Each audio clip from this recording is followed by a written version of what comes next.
Praise the Lord, everyone. Brother Roop here. We're in the book of Acts, chapter 15, verse 38. If you're my subscriber, thank you very much. Honored and privileged. If you like these short videos, 5 to 10 minutes long, go ahead and subscribe and ring the bell. So, first half of the chapter was the first church conference where they dealt with the Gentiles, and they made a little compromise.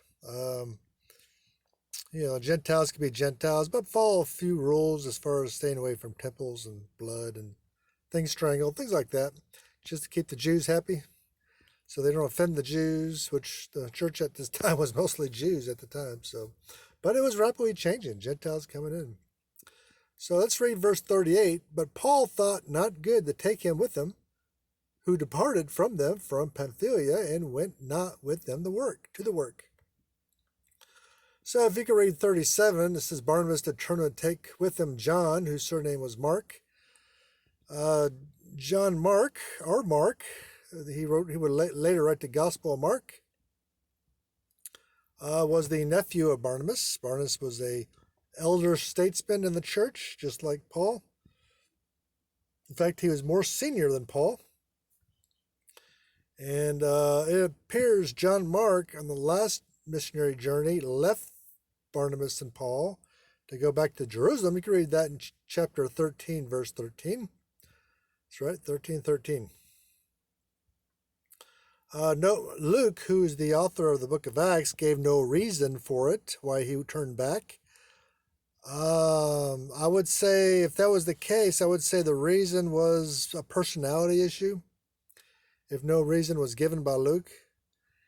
And personality issues are pretty easy for someone like Paul. Paul was pig-headed. He was stubborn. He was a type A personality. He was in your face. He killed Christians before he got converted, so that should tell you a little bit about Paul's personality. He was a rough character. He was hard to work with. Barnabas was able to work with him because he's a senior statesman with Paul and can handle someone like Paul, but John Mark was a younger guy and probably couldn't handle it, was offended by him, and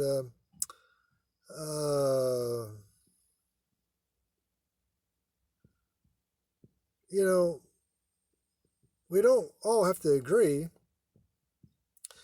Even though we're Christians and we're born again, we all have different personality types.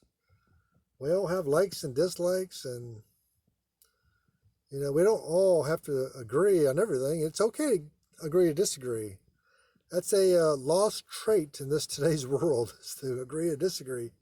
Everybody insists that you agree with them on everything. But it's okay to agree or disagree. And Mark and Paul had a little blowout or something of that nature. It was kind of kept secret, apparently. Now Mark wants to go back with them, and Barnabas wants to take him, but Paul thought it not good to take him with him. He just didn't trust him, that he'd stay with him. He thought he would take off again when things got tough, or when Paul didn't get enough sleep, was annoying him, or something like that. But Paul, being a rough character, I'm sure it was a personality issue of some type. Mark was not a bad guy. He later on, not too far in the distant future, he's going to write the Gospel of Mark, which we still have in our Bibles today, a fine gospel. And he's going to start a very big church in Egypt. He's going to start a very fine church in Egypt. And later on in life, he's going to be drugged to death behind horses in Egypt. That's how he dies. That's how he's martyred.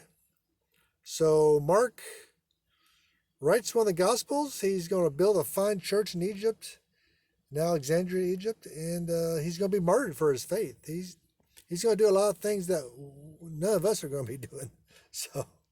So he turned out to be a fine Christian. Just because he didn't get along with the Apostle Paul doesn't make him a bad guy. Just You know, I don't think I'd be able to get along with Apostle Paul. I'm more of a Peter kind of guy. Me and Apostle Peter, we get along real fine, but Paul, So not only is going, not only they're not going to take Mark, but he's going to have some hard feelings with Barnabas because Barnabas splits up too. Um, so Paul's going to go his way, and Mark and Barnabas are going to go their way, and you know it's kind of sad in a way, but it's good that it's written down in the scriptures because that gives us hope that our Christian walk's not going to be a walk in a park and a walk through the rose bushes. We're going to have contention with fellow Christians, and sometimes that's just okay. That's just okay. All right, I'll leave you there. Thank you, and God bless you.